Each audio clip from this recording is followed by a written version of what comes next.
me llamaba la atención. Nos habíamos quedado nosotros en los atributos morales, ¿verdad? Hasta allí nos habíamos quedado y explicamos cuáles eran estos atributos morales que son a través de nosotros quienes profesamos nuestra fe cristiana, ¿verdad? Nuestras actitudes, nuestro proceder, nuestro andar son los que destacan aquellos atributos morales que Dios refleja en cada uno de nosotros. Amén. Hasta allí nos habíamos quedado. Luego venía ya de allí de ese tema, ya viene la obra de Dios, pero nos vamos a saltar para darle lectura el día de hoy. Nos vamos a trasladar. Voy a ver rasgos, ¿no? Lo más importante que se destaca de lo que ya vamos a ver, porque hoy culminamos, como quien dice, lo que es las clases. Y la otra semana ya vamos a ver los cuestionarios y ya queda más resaltado lo primordial, digamos, que considero que es de beneficio para cada uno de vosotros. Amén. Nos vamos a ir a la página 33 de vuestro libro, página 33, y vamos a ver lo que es la probabilidad.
Dice, aunque Dios le ha dado a la tierra condiciones naturales, tales como la correcta proporción de mar y tierra, vientos alisios, corrientes marinas, evaporación y precipitación que mantienen el clima apropiado para la vida y agricultura.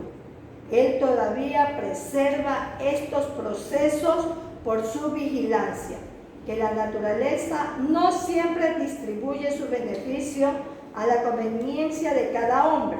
Es parte de la maldición sobre la tierra acompañada por la caída del hombre. Amén. Es decir, todo lo que acontece ya sabemos a qué se debe, ¿verdad? Bien. Dice también que Dios tiene cuidado de la creación animal, que Dios gobierna providencialmente a las naciones. Dios tiene cuidado de nuestro nacimiento y lugar en la vida. A Dios le conciernen nuestros éxitos y fracasos. Dios provee protección para los justos. Dios provee para las necesidades y los deseos de su pueblo. Dios provee las respuestas a nuestras oraciones. El Señor determina la recompensa del justo y el castigo del impenitente. Bien, y aquí también vamos a ver lo que es la triunidad o la Trinidad de Dios, ¿verdad? Este tema también es muchas veces entra de controversia, ¿verdad? Porque dice, si hablamos de Trinidad, estamos hablando de 3 personas, ¿verdad? Vamos a ver, dice la definición. Nos acercamos al estudio de la Trinidad con un profundo sentimiento de asombro. Todo estudio de la naturaleza de Dios desafía nuestra entera comprensión, pero la triunidad de Dios es el mayor de todos los misterios divinos. Cuando meditamos en este tema, pisamos Tierra Santa. A causa de su misterio, no esperamos reducirlo a fórmula lógica más de lo que procuraríamos al transferir el Océano Pacífico a una taza. Dice, estudiamos la doctrina, sin embargo, porque es la piedra central de revelación divina, ¿verdad? Esta es la clave, lo principal que sobremarca el tema. Estudiamos la doctrina, sin embargo, porque es la piedra central de la revelación divina. Para la finita mente humana, la ley de Dios y la Trinidad de Dios son contradicciones, pero ambas doctrinas están claramente enseñadas a través del Nuevo Testamento. La triunidad de Dios es de hecho la piedra angular de la fe cristiana. Cada vez que la historia de la Iglesia ha sido comprometida, la doctrina de la Trinidad, los otros grandes dogmas de la Biblia, también han sido comprometidos o abandonados. Aquellos que han negado la Trinidad han negado también la deidad de Cristo, la personalidad del Santo Espíritu, o han hecho de Dios un actor de escenario usando 3 máscaras diferentes. Dice el apóstol Pablo en su mensaje a los ancianos en Efesios, dijo: por tanto, mirad por vosotros y por todo el rebaño en que el Espíritu os ha puesto por obispo para apacentar la iglesia del Señor, la cual Él ganó por su propia sangre, porque yo sé que después de mi partida entrarán en medio de vosotros lobos rapaces que no perdonarán el rebaño, y de vosotros mismos se levantarán hombres que hablen cosas perversas para arrastrar tras sí a los discípulos. Por tanto, velad. Aquí en esta parte vemos cómo el apóstol Pablo, en un mensaje a Éfeso, ¿verdad?, le manifiesta que dejaron a los discípulos, especialmente a Pedro, ¿verdad?, que él viene a ser aquella roca firme donde se asienta aquí Cristo, ¿verdad? Porque la roca sabemos que es Cristo. Pero también nosotros sabemos que el Padre vino a través del Hijo aquí a morar con nosotros, pero vino en forma de Hijo, como Jesús. Una vez que Él ascendió de nuevo, después de que Él resucitó, Él ascendió a los cielos, Él nunca nos dejó desamparados. A partir de allí ya dejó con nosotros el Espíritu Santo. Por eso es que se habla de una Trinidad, pero en realidad es una triunidad. Habla de uno solo, Dios, que es Padre, Hijo y Espíritu Santo. Amén. Entonces es lo que dice en el versículo que terminé de leer, cuando Pablo se dirigía a Éfesos, que no se dejen engañar, porque muchos iban a ser engañados, decía, ¿verdad? Porque hay gente perversa, gente mala, que viene a confundir. Dice, la corriente principal de la iglesia ha rechazado persistentemente estas falsas enseñanzas. Para el comienzo del cuarto siglo, la iglesia se vio forzada a convenir un concilio de dirigentes y pastores para formular la doctrina apostólica a la que se atenía. Estos sintieron la necesidad de un credo para formular la doctrina apostólica a la que se atenían. Estos sintieron la necesidad de un credo, creo que volví a repetir, formal al cual la iglesia de todo lugar podría suscribirse. El primer concilio se reunió en Nicea en 325 después de Cristo, donde Atanasio prevaleció en contra de los arios y la deidad de Cristo fue confirmada. La controversia continuó y se sostuvieron otros concilios, en Chalcedón en el 351 después de Cristo y en Constantinopla en 381 después de Cristo, ¿verdad? Este último concilio, la doctrina de la deidad de Cristo y de la Trinidad, fueron apoyadas y formuladas en lo que llamamos el credo niciano. Creemos en un Dios y en un solo Señor Jesucristo, el Hijo de Dios, engendrado por el Padre, luz de luces, verdadero Dios del verdadero Dios, engendrado, no hecho, siendo de una sustancia con el Padre, y creemos en el Santo Espíritu, quien es el Señor y el dador de la vida, que procede del Padre, quien con el Padre e Hijo es alabado y glorificado, quien habló por los profetas. Amén. Hasta allí esa parte de lo que es la triunidad. Amén. ¿Alguna pregunta, mis hermanos?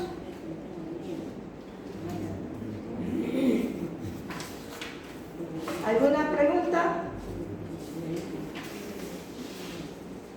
Bien, nos vamos a la página 39. Vámonos a la página 39 de su texto.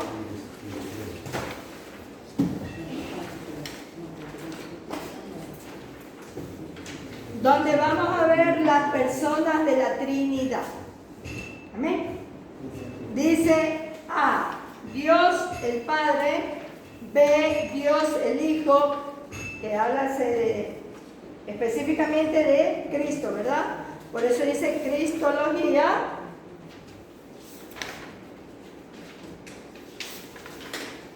Y es bien extenso. De Cristo es bastantito, ¿no?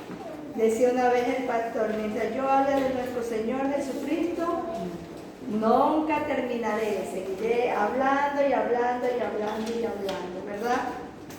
Porque damos testimonio de Él en nuestras vidas. Amén. Y en la página 51 está Dios el Espíritu Santo. Los 3 puntos los vamos a tocar, lo más esencial para poder, dice uno, quedarnos hasta allí, donde ya usted la lectura en su casa, lo poco que falta, ¿no? Dice en la página 39, Dios el Padre. No ampliaremos sobre la doctrina general de Dios aquí, ya que esto ya ha sido cubierto bajo las secciones de la existencia, la naturaleza, nombres y atributos de Dios, ¿verdad? En esos temas que ya lo hemos visto, ya hemos resaltado y sabemos quién es Dios o quién es nuestro Padre. Consideraremos brevemente a Dios como Padre de nuestro Señor Jesucristo. La revelación de Padre e Hijo tiene que ver con su propia revelación a nosotros, dice, en el contexto de la redención. También sabemos cómo fuimos redimidos, ¿verdad? No significa que una vez Dios existió solo y después engendró al Hijo en un momento dado. Todas las personas de la Trinidad son como iguales y coeternas. Esto da a entender que son uno solo, ¿verdad? Los léxicos dan el significado de la palabra griega monogenes, como de la misma clase. Nos vamos, Dios el Hijo. Aquí está hablando toda la vida de Cristo, ¿verdad? Dice, su nacimiento virginal, como es relatado en Mateo: José, hijo de David, no temas a recibir a María, tu mujer, porque lo que en ella es engendrado del Espíritu Santo es. Y dará a luz un hijo y llamará su nombre Jesús, porque él salvará a su pueblo de sus pecados. Aquí vemos que tiene su nacimiento virginal, pero fue concebido por el Espíritu, ¿verdad? Ahí vemos la importancia, dice uno, del nacimiento virginal. Vamos con su naturaleza. Nos vamos a enfocar siempre. Su nacimiento virginal es el número 1. Su naturaleza en la página 41. Su naturaleza. Nos vamos en el segundo párrafo donde dice: Jesús tenía una naturaleza divina y una naturaleza humana. Sin embargo, Jesús era una persona, no dos. Él era el Hijo del Hombre, pero sus dos naturalezas no resultaron en una personalidad dual del tipo Dr. Jekyll, porque dice, nombra en la parte de arriba, ¿verdad? Y Señor Hyde. Él era Cristo, el Mesías, y Jesús de Nazaret, porque hay un solo Dios y un solo mediador entre Dios y los hombres, Jesucristo, hombre. Su palabra lo dice en 1 Timoteo 2:5, ¿verdad? Porque hay un solo Dios y un solo mediador entre Dios y los hombres, Jesucristo, hombre. Por eso dice que a pesar que él tenía una naturaleza divina y una naturaleza humana, sin embargo era una sola persona. No estamos hablando de dos. Allí enfocamos lo que es su naturaleza, ¿verdad? Lo otro dice la naturaleza humana de Jesús y lo que sigue la naturaleza divina de Jesús. Es decir, su vida en la carne y su vida, como que dice, espiritual, ¿verdad? Aquí también resaltan un poco más de los atributos que ya vimos la semana pasada: su omnipotencia, omnisciencia, omnipresencia, ¿verdad? Su inmutabilidad, su eternidad, su creación. En eso ya lo vimos la semana pasada. También dice las obras de Cristo. Como tercer punto tenemos las obras de Cristo. Dice que Jesús era un trabajador. Él dijo: mi Padre hasta ahora trabaja y yo trabajo. Eso lo vemos en el libro de Juan 5:17, ¿verdad? Las obras de nuestro Señor Jesucristo. Y ahí vemos que Él es el profeta, Cristo el profeta. También vemos que Él nos enseña a predicar. También nos da de su enseñanza, nos enseña también a discipular, ¿sí? Nos enseña también a predecir, ¿sí? Y a través de su palabra muchos también podríamos hacer muchos milagros. Bien, Jesús es nuestro gran sumo sacerdote. Está viendo los títulos, ¿verdad? Jesús es uno con los hombres, dice. Jesús es uno con los hombres. Y he tomado de entre ellos como para representarlos delante de Dios. Ahí se cumple su palabra. El otro dice, Jesús ofrece a Dios sacrificio para la expiación de nuestros pecados, ¿verdad? De los pecados. Él se lo ofreció. Él mismo fue aquel cordero quien fue el sacrificio por cada uno de vosotros. Amén. Y en la página 50 que estamos dice Jesús nuestro Rey de Reyes y Señor de señores, ¿verdad? Sabemos que aunque Él haya nacido en aquel pesebre, sabemos cuál fue aquel propósito por el cual Él tuvo que nacer en aquel lugar. Y dice, Dios el Espíritu Santo, ya estoy en la página 51. Dios el Espíritu Santo. Acerca del Espíritu Santo, dice el credo niceno, dice, creemos en el Espíritu Santo, quien es Señor y dador de vida, quien procede del Padre, que está con el Padre e Hijo, es glorificado y adorado, que habló por los profetas. Ya que vivimos en la dispensación del Espíritu Santo, es muy importante que sepamos de Él, todo lo que la palabra nos revela. Una doctrina sana depende de un claro y exacto entendimiento de la naturaleza y obra de la bendita tercera persona de la Trinidad que habita en y da poder a la iglesia, el cuerpo de Cristo. Y aquí decimos la personalidad del Espíritu Santo. Algunos falsos maestros, comenzando en épocas apostólicas, han dudado o negado la personalidad del Espíritu Santo, pensando en Él como si fuera una fuerza o influencia ejecutada por Dios en vez de una persona. Esta tendencia puede derivarse en parte de la palabra espíritu, del latín spiritus, que significa aliento. La palabra griega pneuma y la palabra hebrea ras tienen el mismo significado de aliento o viento, al igual que espíritu.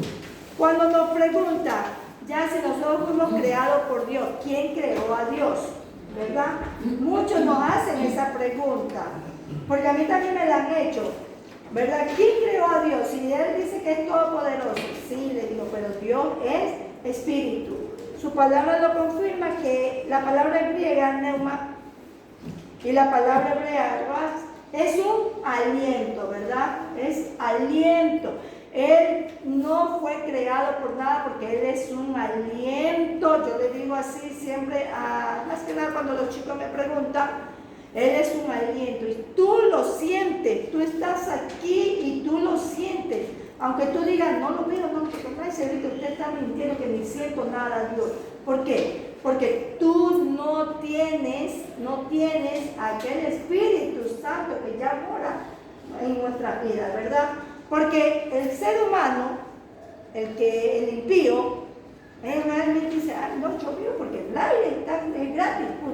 Yo sigo mi vida normal, sin rendirle cuenta a nadie, porque pensamos que nosotros vivimos normalmente y que podemos hacerlo todo por nuestras capacidades y porque tenemos nuestro trabajo, nos podemos desempeñar bien y seguimos adelante. Pero no nos damos cuenta, primeramente, que Dios nos permitió, Dios es el que nos da aquella providencia que tenemos, nuestro trabajo, nuestra salud, nuestra fuerza, porque de Él dependemos, no por nosotros mismos, sino por Él, Dios Todopoderoso. Amén. Entonces aquí nos damos cuenta que Dios, como su palabra lo indica, su significado es aliento. Aliento. Cuando nosotros decimos que tenemos aliento, a ver, cuando nosotros estamos allí en casa, a ver, no tengo ni ánimo de nada, no tengo ni aliento a levantarme, decimos, ¿verdad? pero es algo que nosotros lo vemos, lo sentimos, lo palpamos. Sabemos que son fuerzas internas, bendiciones, mi hermano, que nos ayudan a continuar adelante, pero siempre y cuando con ayuda de nuestro Dios, ¿verdad? Entonces, aquí nos damos cuenta y en breve rasgo hemos hablado de aquella Trinidad, ¿verdad? Que ya sabemos que no estamos hablando de tres seres diferentes, sino que hablamos de una triunidad. Padre, Hijo y Espíritu Santo, que son uno solo. Amén. Hasta allí hemos culminado con ayuda de Dios lo que es teología. La otra semana, si Dios lo permite, estaremos dando los cuestionarios para que podamos estudiar lo que son los aportes y los exámenes. Entonces, la otra semana tratemos lo posible de no faltar, porque nos vamos a organizar de la siguiente manera, mis hermanos, para que anoten. La otra semana estamos 3 de junio, ¿verdad? 3 de junio dictamos cuestionarios de las 4 áreas, las 2 mías y las 2 que da mi hermana. ¿Sí? ¿Los cuestionarios están resueltos o hay que resolver? Le damos resuelto. Sí, y no le damos bastantes preguntas, ¿no? Nosotros los hacemos en copia, mejor le damos para las copias. Mi hermana. No nos pueden dar el examen y no lo he contestado. Una sola. Son lindos, mi hermano. Son lindos, con calma, con calma. Perfecto. A ver, déjeme ver, para decir a quién voy a exonerar. Al que no ha faltado ni una vez, a ver. Le mando y risa lo ha faltado. A ver, bien, está bien, nos reímos un poco, pero no vamos a darle tampoco bastante. Miren, realmente hay preguntas cortas, precisas, que uno saca de lo que hemos visto, lo esencial. De eso sacamos preguntas, a veces son 20, a veces son 15. Entonces, y lo bueno es que cuando ya le salen las preguntas, por decir se las sortean, ya le salen las preguntas en el aporte, esas preguntas ya no son tomadas en el examen, sino las otras que le quedan. O muchas veces se divide el cuestionario, si hay 20 preguntas, 10 para el aporte y 10 para el examen, ¿ya? Vamos a tratar también, dice uno, porque aquí estamos de que queremos es aprender, ¿verdad? Aquí no queremos es, yo soy la que más me sé todo, no, aquí todos aprendemos de todo, ¿ok? Listo. Entonces la semana